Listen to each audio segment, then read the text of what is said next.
Hello అండి, పెరుగు వాళ్ళు వేస్తున్నాను. ఎలా వేస్తానో చూపిస్తాను రండి. పెరుగులో కొంచెం వాటర్ వేసుకుని కొంచెం పసుపు ఉప్పు వేసుకుని ఇలా గెలికించుకుని పక్కన పెట్టేసానండి.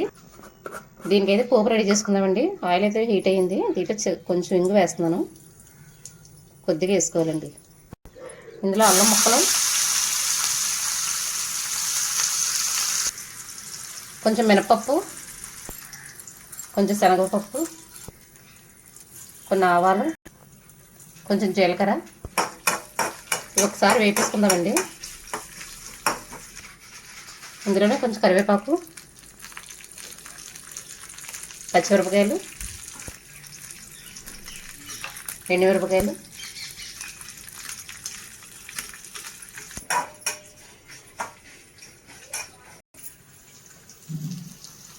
పోపు అయితే ఎగిపోయిందండి.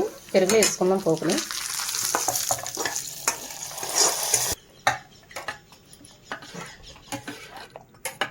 పెరుగు అయితే రెడీ అయిపోయిందండి. ఇది పక్కన పెట్టేసుకుని గార్లిక్ వేసుకుందాం. ఇందులో కాస్త కొత్తిమీర కూడా వేస్తానండి. అయితే రుబ్బేసానండి. ఇదిగోండి ఈ విధంగా గట్టిగా రుబ్బుకోవాలి. పలసగా అయితే నూనె లాగేస్తుందండి. గారెలు అయితే వేసుకుందామండి. మరీ పెద్దవి కాదు, చిన్నవి కాదు, ఇలా దలసరగా వేసుకుంటే పెరుగు వాళ్ళకి బాగుంటాయండి, మజ్జిగ వాళ్ళకి. మరీ పెద్ద పెద్ద వేయకూడదు, మీడియం సైజులో వేసుకుంటే కరెక్ట్గా ఉంటాయి. కొంచెం దలస వచ్చేలాగా పెట్టుకోవాలండి గారి.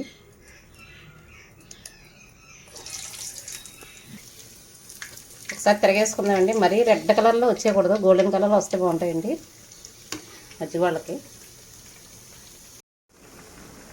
ఇలా గోల్డెన్ షేడ్ వస్తే సరిపోతుందండి. ఫుల్ రెడ్ రాకూడదు, మరీ వేగించేయకూడదు. గాలి అయితే వేగిపోయినాయండి. ఒక్కొక్కటిగా తీసుకుని వేడివేడిగా వేసుకోవాలండి పెరుగులోని, చల్లారిన తర్వాత కాదు.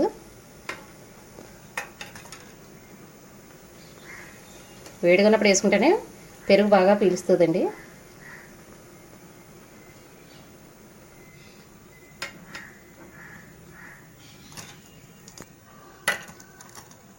ఇలా ఒకసారి ముంచేసుకుంటే పెరుగు అయితే బాగా పడుతుందండి. పెరుగు వాళ్ళు అయితే రెడీ అయిపోయానండి. అన్నీ వేసాను. ఇదిగోనండి,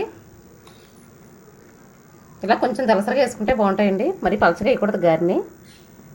పెరుగు కూడా ఈ మాత్రం చక్కగా ఉండాలి. అంతేనండి. నచ్చితే లైక్ చేయండి, సబ్స్క్రైబ్ చేసుకోండి.